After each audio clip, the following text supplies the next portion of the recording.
All right, the former Democrat governor of Colorado for 12 years, 75 to 87, Richard Lamm, he gave what in many circles is a pretty famous speech about 5 years ago. And the speech was called, "I Have a Plan to Destroy America." Very short speech. He said, "I have a secret plan to destroy America. If you believe, as many do, that America is too smug, too white bread, too self-satisfied, too rich, let's destroy America." Now, it's not that hard to do. History shows that nations are more fragile than their citizens think. No nation in history has survived the ravages of time. Arnold Toynbee observed that all great civilizations rise and they all fall, and that an autopsy of history would show that all great nations commit suicide. So here's my plan. Number one, we must first make America a bilingual, bicultural country. History shows, in my opinion, that no nation can survive the tension, conflict, and antagonism of two competing languages and cultures. It's a blessing for an individual to be bilingual. It is a curse for a society to be bilingual. One scholar, Seymour Martin Lipset, put it this way: the histories of bilingual and bicultural societies that do not assimilate are histories of turmoil, tension, and tragedy. Canada, Belgium, Malaysia, Lebanon all face crises of national existence in which minorities press for autonomy, if not independence. Pakistan and Cyprus have divided. Nigeria suppressed an ethnic rebellion.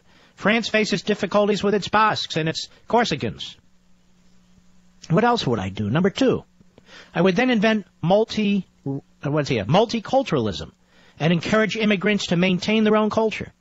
I would make it an article of belief that all countries are equal, that there are no cultural differences that are important. I would declare it an article of faith that the black and Hispanic dropout rate is only due to prejudice and discrimination by the majority.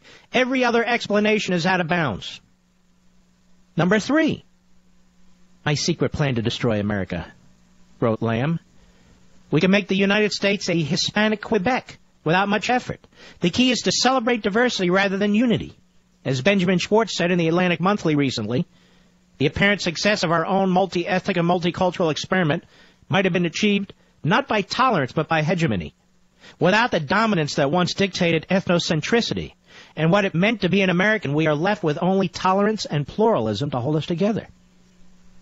So Lamm says, I would encourage all immigrants to keep their own language and culture. I would replace the melting pot metaphor with a salad bowl metaphor.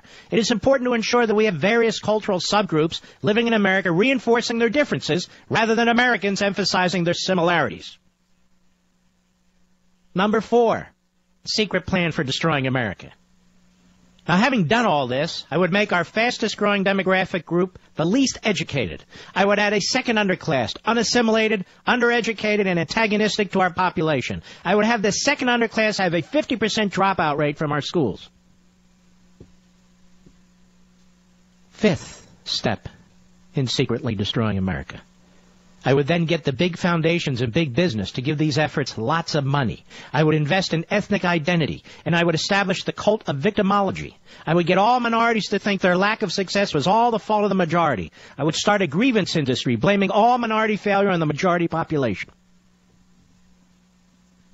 Number six, I would establish dual citizenship and promote divided loyalties. I would, quote, celebrate diversity, unquote. Diversity is a wonderfully seductive word. It stresses differences rather than commonalities. Diverse people worldwide are mostly engaged in hating each other. That is, when they are not killing each other. A diverse, peaceful, or stable society is against most historical precedent. People undervalue the unity it takes to keep a nation together. And we can take advantage of this myopia. Look at the ancient Greeks. Dwarf's World History tells us, quote, the Greeks believed that they belonged to the same race. They possessed a common language and literature, and they worshipped the same gods. All Greece took part in the Olympic Games in honor of Zeus, and all Greeks venerated the shrine of Apollo at Delphi. A common enemy, Persia, threatened their liberty. Yet all of these bonds together were not strong enough to overcome two factors: local patriotism and geographical conditions that nurtured political divisions. If we can put the emphasis on the pluribus instead of the unum, we can balkanize America as surely as Kosovo.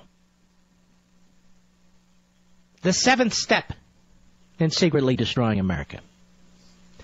I would place all these subjects off limits.